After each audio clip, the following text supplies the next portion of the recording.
goats, I always refer to it. It's where I killed my bird the first week.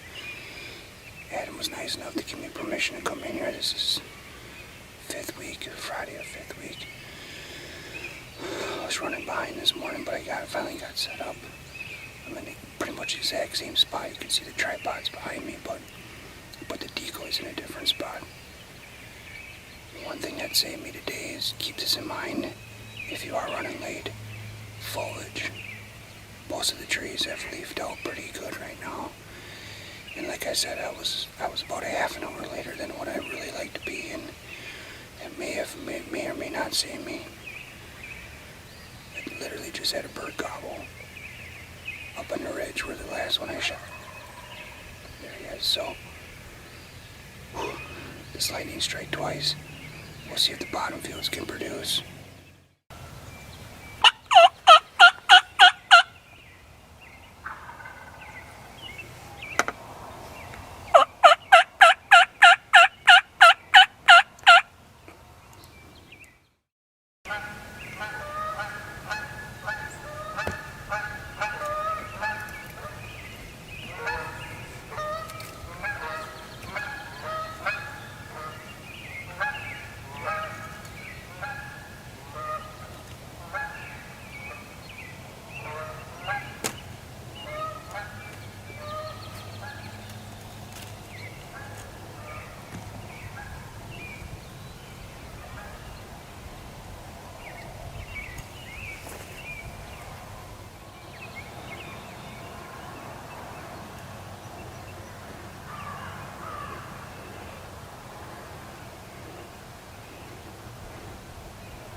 Lightning strikes twice. Here, also, I hear some putting behind me. I slowly turn, and there's two birds, like literally 5 yards behind me. And I'm calling. I think I see one of them yet down in the bottom, anyways. I'm calling, and all of a sudden, this bird gobbles in the woods behind me. No idea, he didn't gobble at all during the morning. He comes up behind me, I could just hear him coming, making a distance here, closing the distance, and he gobbles, and all of a sudden I turn my head. I can't move much. He's 50 yards in the woods, and here he is. I hit the record button just in time. I moved that Lifeline 360 on that Avian X and my strutter decoy, and that bird literally came on a dime, right out to the edge of the field, walked just past the decoys. I didn't get him until he was in the decoys. Again, gun sitting across my lap. I set the decoys up a little bit differently this time, where I have a post right in front of my way, and it hurt me at first. I raise up when he crosses behind that post and behind my decoy, and he starts getting out of here. He didn't like the scenario from the beginning. Boom! Whammy! Oh! That's what it's all about, folks, right there. Bird again this morning. Awesome hunt here. The bottoms. Look at that, good beard. Real nice bird. Oh, about a 9.5, 10-inch beard. Just a good solid 2-year-old. Well, kind of recap this morning. Just from the ground blind here real quick, but his bottom fields, his place is amazing.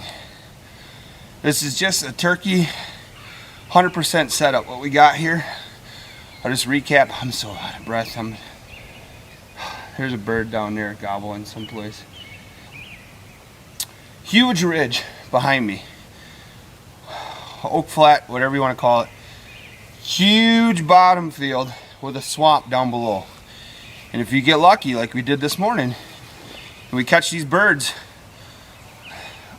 roosted up here, they want to get down there. The hens are nesting down here in this the swamps. I thought it was over when this morning when that tom flew down. I thought the gig was up. Then all of a sudden this guy right here gobbles behind me. Literally 60 yards behind me in the woods. It's pretty thick. Hear him spitting and drumming and walking in the leaves behind me, and sure enough, I moved that lifeline 360 on my strutter decoy, and that literally, I had to wait because that bird wasn't far behind me, and I literally moved it when he got behind some trees and behind some logs, and that's what did it. He came on a line. He didn't like it once he got in tight, but he came on a line. Just enough time, again, to distract me, or distract him, and let me get my gun up and pull a shot off. So fifth week here in Wisconsin, tagged out again.